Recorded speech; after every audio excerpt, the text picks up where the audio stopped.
عربی زبان و ادب میں یہ جو انقلاب کا آیا ہے تو وہ فرانسیسی استعمار کا دور کہلاتا ہے، جب فرانسیسیوں نے مصر پر قبضہ کیا تو وہ صرف فوج نہیں لائے تھے بلکہ وہ اپنے ساتھ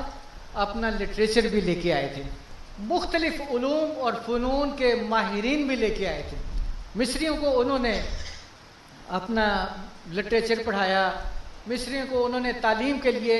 فرانس بھیجا، وہاں جا کے انہوں نے فرانسیسی زبان سیکھی، مصر میں رہ کے سیکھی۔ تو جب انہوں نے مصری ادب کو دیکھا تو انہوں نے کہا ہم تو نثر میں یہ کمال دیکھتے ہیں کہ اس میں مسجع مکفّع الفاظ کیسے لانے ہیں، اس میں محسنات بدیعیہ کیسے لانے ہیں۔ محسنات بدیعیہ کے حوالے سے بلاغیین یہ کہتے ہیں کہ وہ محسنات جو فی البدیع آئیں وہ خوبصورتی پیدا کرتے ہیں، اور جہاں محسنات لانے کے لیے آپ نے تکلف سے کام لیا ہے وہ خوبصورتی کے بجائے بدصورتی کا باعث بن جاتے ہیں۔ تو یہ چند چیزیں جو ہیں ان کا